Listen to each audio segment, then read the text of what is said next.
Good afternoon, guys. Welcome back to Cop-Outs of Anfield. It's your boy Tony once again. I wanted to have a conversation or give you my thoughts and feelings on the fallout of Salah deciding to leave Liverpool. I think for most of us, I think it probably wasn't a surprise, really. Regarding Salah, I think probably the writing was on the wall when he had that massive bust up and called out the owners at I think it was a Leeds game or something like that, and subsequent substitution by slot, and I suppose Salah's overall body language, his numbers that he's not producing as much as he would like, and all these varying factors. I'm conflicted in the sense of I completely understand it and don't blame him, but on the other side of that, we are losing the king, aren't we? The king is Kenny Dalglish for me, obviously, but in sort of modern times, Premier League era, Salah has cemented himself as a legend, or one of the legends at Liverpool Football Club, and some of the numbers that he produced, and some of the football and some of the things that we have seen, especially under the Klopp era. He was part of that revolution of Klopp's team side, if you like. So it is with great sadness that we're going to see somebody who's been a huge cornerstone to our success leaving. And even under these circumstances as well, I don't think he's, from the face of it, he's happy to leave Liverpool. I think he feels he has to leave under the circumstances of management and the owners. And I can't blame him for it. I really can't, because I think if I was in Salah's shoes, I'd want to leave as well. Even though that it'd be the club that I absolutely love. So, and he doesn't owe us anything. He's done everything. He's done everything in the game for us. He's done that and done more. So, it's not like this is a Michael Owen scenario where, or even Torres, where they could have done more for us. Salah did everything, blood, sweat, and tears, you name it. He's there, and when he says he's part of the family, I totally believe it, and I'm absolutely wishing well. And this is the way he's done it is the right way to do it. But I think this was in the making a few months ago, or a few weeks ago, I should say.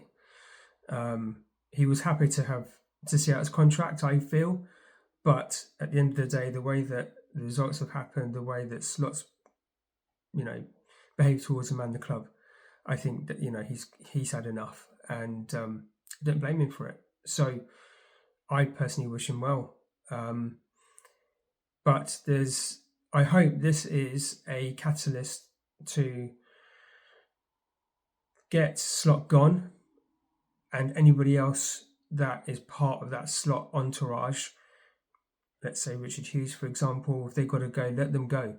And let's bring in the right people to take our club forward, take the team forward, and let's be that football team that plays exciting football, that even though we might lose in a game that we played well in, we can accept it, and all these kind of things. Not this pedantic crap we're constantly seeing week after week, where when I'm watching games, I just feel like I want to get a two-legged chair and a rope and a beam, and wish for the best. It's suicidal football, and I can't stand it.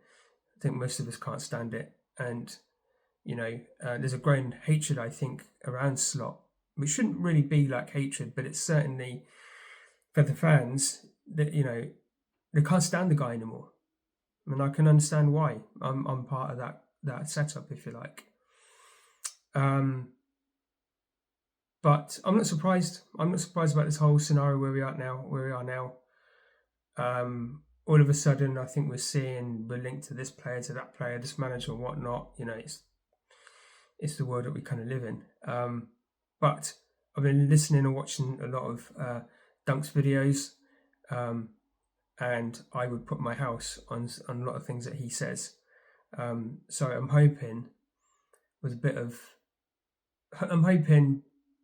the new season starts the way that we want it to start, in the sense of the right people that are coming in, the right players coming in, and wherever Salah ends up, I always have a sort of one eye open for him, because I want him to just be, the best he can be, because he's still the king. He's the Egyptian king, right? And I think as fans, let's give him the send off that he deserves. Like I covered it on like the "You Never Walk Alone." Well, certainly Salah won't.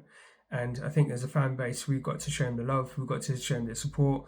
Let's every game that he plays for us between now and the end of the season, until we finish, his name should be shouted out at the rooftops, and make Slot look a little bit stupid if we have to, because that guy has done so much for us and brought so many happy moments and memories and whatnot. And I've seen him a few times during the time he's been with us. And he's just a phenomenon, isn't he? So this is a very short video. I just want to give you my thoughts in it. Perhaps I'll have a bit more sort of detailed analysis, or a bit of a longer conversation maybe with Gareth at some point, or I may sort of feel that I do something that's a bit longer. But I just wanted to kind of give you mine. I wanted a couple of days to kind of soak it all in, and give you my thinking on it. So obviously, subscribe, comment, hype the video.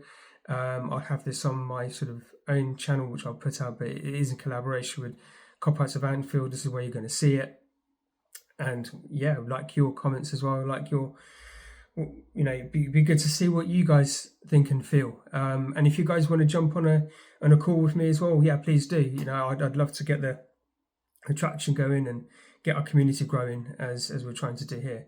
So as always, shout out to Gareth. As always, he's put a couple of videos up, and I think he's covered his thoughts on Salah as well.